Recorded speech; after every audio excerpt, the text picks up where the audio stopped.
അരികിൽ. രചന ലക്ഷ്മി. അവതരണം സാലിം കരുളായി. സാർ, കഴിക്കാനെടുക്കട്ടെ? കുറച്ച് കഴിഞ്ഞ് മതി. അവരെല്ലാം കൂടി എവിടെ പോകുന്നത് കണ്ടല്ലോ. എന്താ പറ്റിയത്? വൈകേജ് പ്രഗ്നൻ്റ് ആണെന്നാണ് തോന്നുന്നത്. അതുറപ്പിക്കാൻ പോയതാ അവര്. പ്രഗ്നൻ്റ് എന്ന് കേട്ടതും ഒരു വേള അവൻ്റെ മനസ്സിലേക്ക് പഴയ കാര്യങ്ങൾ കടന്നു വന്നു. അത് മനസ്സിലായതുപോലെ റോസ്ലിൻ അവൻ്റെ അടുത്തേക്കിരുന്നു. പഴയതൊട്ട് വിഷമിക്കുകയാണോ? എനിക്ക് തന്നോട് സംസാരിക്കണമെന്ന് ഞാൻ രവിയോട് പറഞ്ഞു വിട്ടിരുന്നു. എന്തേ പറഞ്ഞത്? എന്നോട് വന്ന് പറഞ്ഞിരുന്നു. സാറിൻ്റെ അടുത്ത് നിന്ന് കിട്ടുന്ന മറുപടി എന്ത് തന്നെ ആയാലും അത് ഉൾക്കൊള്ളണമെന്നും ഇനി ഇതിൻ്റെ പേരിൽ ഒരിക്കലും നിർബന്ധിക്കാൻ പോകരുതെന്നും പറഞ്ഞു. അപ്പോൾ പിന്നെ എല്ലാം ഉൾക്കൊള്ളാൻ മനസ്സിനെ ഒന്ന് പാകപ്പെടുത്തേണ്ടേ? എന്നിട്ട് പാകപ്പെട്ടോ മനസ്സ്? പൂർണ്ണമായിട്ടില്ലെങ്കിലും പഴയതിലും മാറ്റമുണ്ട്. അതുകൊണ്ട് വിഷമിക്കണ്ട. ഒരിക്കലും സ്വീകരിക്കാൻ കഴിയില്ലെന്ന് പറഞ്ഞോളൂ.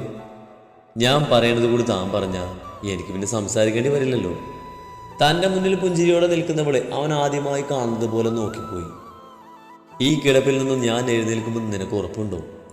ഇതുവരെ കാണാത്ത ഭാവത്തിൽ തൻ്റെ മുന്നിൽ കിടക്കുന്നവൻ അവൾ സംശയത്തോടെ നോക്കി. എന്നാൽ ആ കണ്ണുകൾ തന്നോട് പലതും പറയാൻ ആഗ്രഹിക്കുന്നത് പോലെയാണ് അവൾക്ക് തോന്നിയത്. ഒരുപക്ഷെ എന്നേക്കുമായി ഞാൻ ഇതേ കിടപ്പിലാണെങ്കിൽ അവിടെ നിനക്കൊരു ജീവിതം ഇല്ലാതാവുകയാണ്. എൻ്റെ ജീവിതം എൻ്റെ മുന്നിൽ തന്നെയുണ്ട്. ഇഷ്ടത്തോടെയുള്ളൊരു നോട്ടെങ്കിലും മതി എനിക്ക് ഈ ജീവിതം ജീവിച്ച് തീർക്കാൻ. അതൊക്കെ വെറും തോന്നലാണ്. നാളെ അതേ നോട്ടം എന്നിൽ നിന്ന് കിട്ടിയില്ലെങ്കിൽ നീ വീണ്ടും തകർന്നു പോകില്ലേ? അപ്പോൾ ഞാൻ നൽകുന്ന പ്രതീക്ഷയുടെ ഒരു തരി കൊണ്ട് നിനക്ക് എന്ത് പ്രയോജനം? അവൻ പറഞ്ഞ് എവിടേക്കാണ് എത്തുന്നതെന്ന് മനസ്സിലായതും അതുവരെ തുടിച്ച മനസ്സ് നിശ്ചലമാകുന്നതവൾ അറിഞ്ഞു. കേൾക്കുന്നുണ്ടോ നീ? അതുകൊണ്ട് അങ്ങനെ ഒരു നോട്ടല്ല, പകരം ഒരു കൂട്ടാണ് എനിക്ക് വേണ്ടത്.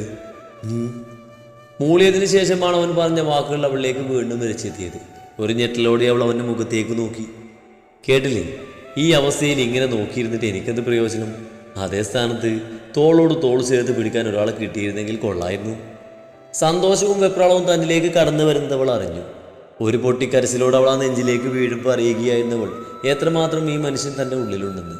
അത്രയും ആഗ്രഹിച്ചിരുന്നവൾ ഇങ്ങനൊരു നിമിഷം. അയ്യേ ഡി, കണ്ണീര് മൂക്കളെയും തെച്ച് ഷാർട്ട് ചീത്തയാക്കിയ നീ തന്നെ മാറ്റേണ്ടി വരും കേട്ടോ.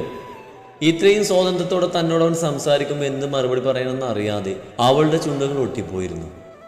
ഇതേ കിടപ്പ് ജീവിതകാലം മുഴുവൻ കിടന്നുപോയാൽ അപ്പോഴും കൂടെ കാണും. പക്ഷെ എനിക്ക് ഉറപ്പുണ്ട് സാർ എഴുന്നേൽക്കും, ഉറപ്പായിട്ട് എഴുന്നേൽക്കും. അവൻ അവൾക്ക് നല്ലൊരു ചിരിയാണ് പകരം നൽകിയത്. തരിക്കായി വിരിഞ്ഞ ആദ്യത്തെ പുഞ്ചിരി. അവൾക്കത് കാണുന്തോറും മനസ്സ് സന്തോഷത്തിൽ തുള്ളിച്ചാടും പോലെയാണ് തോന്നിയത്. വിശ്വസിച്ചോട്ടെ, ഞാൻ കൂടുതലൊന്നും വേണ്ട, എന്നെ സ്നേഹിക്കാൻ മാത്രം അനുഭവിച്ചാൽ മതി. അവ നിനക്ക് എൻ്റെ സ്നേഹം വേണ്ടേ? പറഞ്ഞ് പൂർത്തിയാക്കും മുൻപ് അവളുടെ ചുണ്ടുകൾ അവൻ്റെ നെറ്റിയിൽ പതിഞ്ഞിരുന്നു. അപ്പോഴാണ് താൻ ചെയ്തു പോയ കാര്യത്തെപ്പറ്റി അവളും ചിന്തിച്ചത്. മനസ്സ് തൻ്റെ കൈപ്പിടിയിൽ നിൽക്കാതെ അവൻ്റെ പ്രണയത്തിൻ്റെ പിന്നാലെയാണ്. ഓർക്കുന്നതോടും അവൾക്ക് എൻ്റെ മുഖത്തേക്ക് നോക്കാൻ കഴിഞ്ഞില്ല. എൻ്റെ മുഖത്തേക്ക് നോക്കണോ? ചമ്മലോട് അവൾ അവനിലേക്ക് മിഴികൾ ചലിപ്പിച്ചു. നേരത്തെ കണ്ട പുഞ്ചിരി കൈമോശം വരാതെ ഇപ്പോഴും ആ മുഖത്തുണ്ട്. അത് കണ്ടപ്പോൾ അവൾക്കും ഒരു ആശ്വാസം തോന്നി. ഞാനിടയിലൊരു ചോദ്യം ചോദിച്ചിരുന്നു. വെപ്രാളത്തിൻ്റെ ഇടയിൽ അത് കേട്ടില്ലേ? അവൾ അതെന്താണെന്ന് ആലോചിക്കുന്നത് കണ്ടതും അവൻ തന്നെ പറഞ്ഞു, നിനക്ക് എൻ്റെ സ്നേഹം വേണ്ടേന്ന്. അതോ നീ തരുന്നത് മാത്രം സ്വീകരിച്ചാൽ മതിയോ? ഇതൊന്നും എനിക്ക് വിശ്വസിക്കാൻ പോലും. അറിയാം, ഇന്ന് എൻ്റേതെന്ന് പറയാൻ ഈ ഭൂമിയിൽ എനിക്ക് ആരുമില്ലടോ. അവിടേക്കാ ഞാൻ നിന്നെ ക്ഷണിക്കുന്നത്. എനിക്ക് സ്നേഹിക്കാൻ, എന്നെ സ്നേഹിക്കാൻ ഒരാൾ, ആരുടെയും നിർബന്ധം കൊണ്ടല്ല, ഞാൻ സ്വയം കണ്ടെത്തിയ ഉത്തരമാണ്. ഒരുപക്ഷെ കൈവിട്ട് പോകുമെന്ന് തോന്നിയപ്പോൾ മനസ്സ് പറഞ്ഞത് എന്താകും? അവൻ പറഞ്ഞത് മനാഫിനെ പറ്റിയാണെന്ന് മനസ്സിലായതും അവളുടെ കണ്ണുകളിൽ വേദന പടർന്നു. സഹോദരനെ പോലെ കണ്ടവനാണ്, പക്ഷേ ഇപ്പോൾ അവളുടെ സ്വഭാവം.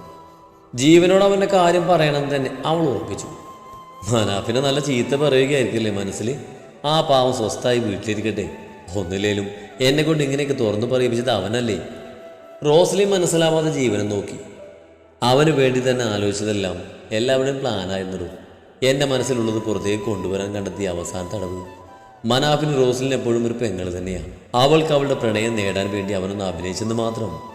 സത്യമാണോ? അപ്പോൾ എന്നോട് പറഞ്ഞതെല്ലാം സ്വത്തിന് വേണ്ടി ഒന്ന് പറഞ്ഞല്ലോ. വിശ്വസിപ്പിക്കേണ്ട നമ്മളെ. എന്നിട്ട് ഞാൻ ആയെന്നില്ലെന്ന് കണ്ടപ്പോഴാണ് ഒരു കള്ളം പറഞ്ഞ് അവൻ മുങ്ങിയത്.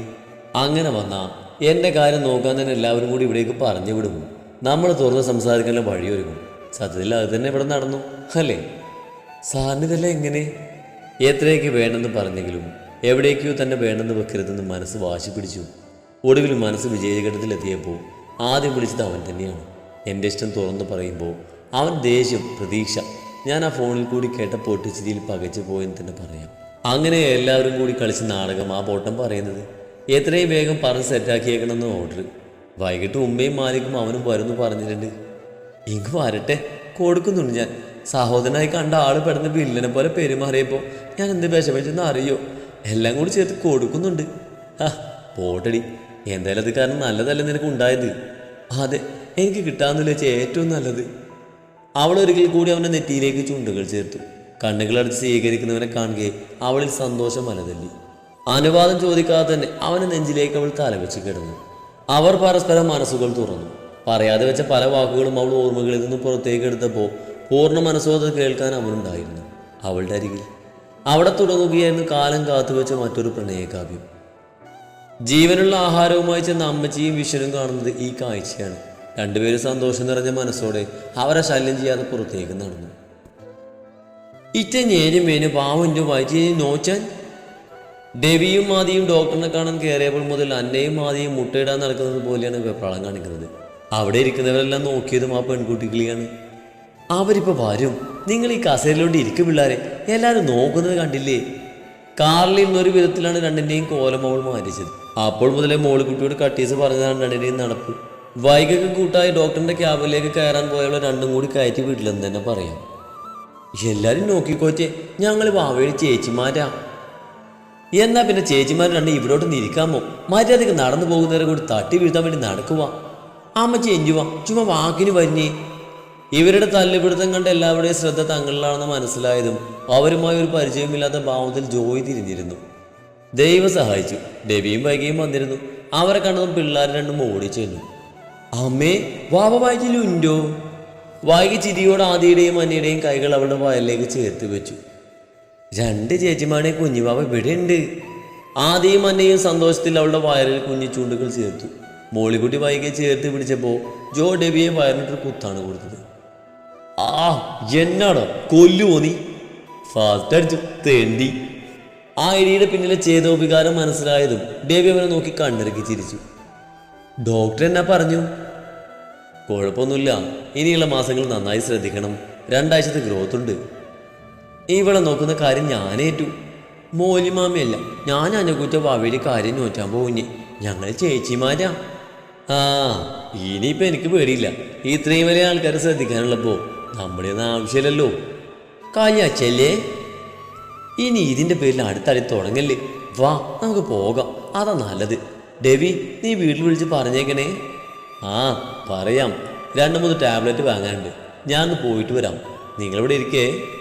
അവൻ ജോയെയും കൂട്ടി നടന്നതും പിള്ളേർ രണ്ടും വീണ്ടും വൈകിയുടെ ചുറ്റും കൂടി. അമ്മയെ ഡോക്ടറെ കാണിക്കാൻ കൊണ്ടുവന്നതാണ് മക്കൾ രണ്ടും കൂടി. ഇവരുടെ സംസാരം കേട്ട് തൊട്ടപ്പുറത്തെ ചെയറിലിരുന്ന പെൺകുട്ടി കൂറിമ്പുകളായി ചോദിച്ചു. എന്നാൽ രണ്ടുപേരുടെയും കണ്ടുപോയത് വേർത്ത് നിൽക്കുന്ന ആ കുട്ടിയുടെ വയറിലേക്കാണ്. ആഞ്ചിന്റെ വയറ്റിൽ വാവയുണ്ടോ? ഉണ്ടല്ലോ, ഒന്നല്ല 2 പേരാ. 2? ആ 2 പേര്. എപ്പോഴും രണ്ടും കൂടി തല്ലുപിടുത്താം. അതുകൊണ്ട് എനിക്ക് വേദന കൂടി ഡോക്ടറെ കാണിക്കാൻ വന്നതാ. ഡോക്ടർ ഇപ്പോൾ വാവന്മാരെ അടിച്ചുവോ? അയ്യോ, അടിക്കത്തൊന്നുമില്ല.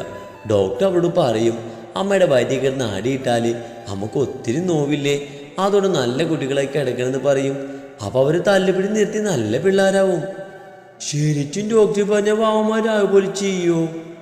ഡോക്ടർ മാത്രമല്ല, അവരോട് സ്നേഹമുള്ള ആര് പറഞ്ഞാലും അവർ കേൾക്കും. ഇപ്പം എന്നോട് പിണങ്ങി കിടക്കുക രണ്ടും. അതുകൊണ്ട് ഡോക്ടറിനെ കൊണ്ട് പറയിപ്പിക്കാൻ ഞാൻ ഇവിടേക്ക് വന്നതാ. കീർത്തന രാജീവ്. സിസ്റ്റർ പേര് വിളിച്ചതും ദൂരെ ഫോണിൽ സംസാരിച്ചു കൊണ്ടുന്ന ചെറുപ്പക്കാരൻ അവിടേക്ക് വന്നു. കുട്ടികളോട് സംസാരിച്ചിരുന്ന പെൺകുട്ടിയെയും കൂട്ടി അയാൾ കേബിളിലേക്ക് നടന്നു. പോകുന്നതിന് മുമ്പ് ആദ്യം അന്നയെയും നോക്കി കൈവീശി കാണിക്കാനും അവളും മറന്നില്ല. അപ്പം ഞങ്ങൾ പറഞ്ഞാലും വാവന്മാര് കേറ്റും അല്ലേ അമ്മേ? കേൾക്കുമല്ലോ, നിങ്ങൾ 2 ചേച്ചിമാരല്ലേ. പക്ഷേ ഈ വയറ്റിൽ ഒരു വാവയേ ഉള്ളൂ. നിങ്ങളുടെ അനിയനോ അനിയത്തിയാണ്. ഇപ്പൊ പോയ ആൻറ്റിച്ചിട്ട് 5 വാവയുണ്ട്. പിന്നെ അമ്മച്ചി മാറ്റിൻ്റെ 1 വാവ. 2 വാവ വേനും ജോജോടി പാരയേ. അതെന്നെ, 2 ചേച്ചിമാർക്ക് 2 വാവ വേനും. നിങ്ങൾ പറയുന്നത് പോലെയല്ല, അതൊക്കെ ദൈവം തരുന്നതാ മക്കളെ. 1 2 ആയിക്കോട്ടെ, ഈ കുഞ്ഞുവാവ നിങ്ങളുടെ തന്നെയല്ലേ. പിന്നെന്താ, 1 വാവ എന്തായാലും വേനും. പക്ഷെ ആൻറ്റിൻ്റെ വയറ്റിൽ 2 വാവ ഇടാലോ. അപ്പം അമ്മച്ചും ചലങ്ങാനും 1 വാവയെ കൂടി മാറ്റി ഇടമ്മേ. വയറ് ഒത്തിരി വീട്ട് വരില്ല പ്ലീസ്. ഇതെന്നതൊക്കെയായി പറയുന്നത്? അതൊന്നും അങ്ങനെ നടക്കില്ല. ഇപ്പൊ ഒരു കുഞ്ഞു വാവേ ഉള്ളൂ. പിന്നെ ഈ വാവ വളർന്നിട്ട് 2 3 വേണമെന്ന് നീ നിന്റെ പാപ്പയോട് പറയേ. അന്ന് ചിലപ്പോൾ ബാഗ് ഉണ്ടെങ്കിൽ കിട്ടും. ഒന്നും പഞ്ഞ് പറ്റിച്ചാൽ ഞോറ്റൻ്റെ 2 മാമാരെ കീറ്റിയേ പറ്റൂ. ആദി വെറുതെ വാശി പിടിക്കരുത്. വന്നേ, നമുക്ക് താഴേക്ക് പോകാം. എല്ലാവരും നോക്കുന്നത് കണ്ടില്ലേ? ചോച്ചേ.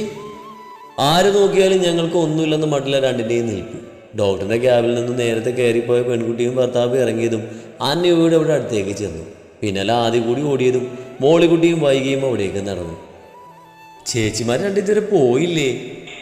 ആൻറ്റി, ആദ്യം ഡോക്ടറുണ്ടോ? ഉണ്ടല്ലോ. കേൾക്കേണ്ട താമസം അടുത്ത പേഷ്യൻറ്റിനെ വിളിക്കാൻ വേണ്ടി വന്ന നഴ്സിനെ തള്ളി മാറ്റി 2 കൂടി അകത്തേക്ക് കയറി. പേഷ്യൻറ്റിനെ കാണാൻ വേണ്ടി തല ഉയർത്തിയ ഡോക്ടർ കാണുന്നത് അവിടേക്ക് കയറി വരുന്ന 2 പെൺകുട്ടികളെയാണ്. നിങ്ങൾ 2 പേരേ ഉള്ളൂ, കൂടെയുള്ളവരെവിടെ? പൊരിച്ചിരിച്ചു വാ. ഡോക്ടർ ഒരു കാര്യം പറഞ്ഞാൽ ഞാൻ മാഞ്ഞര്. ഞങ്ങൾക്ക് 2 പേച്ച് ഒരു വാവ പിണ്ട്. പക്ഷെ ഒരു വാവക്ക് ഒരു വേനം.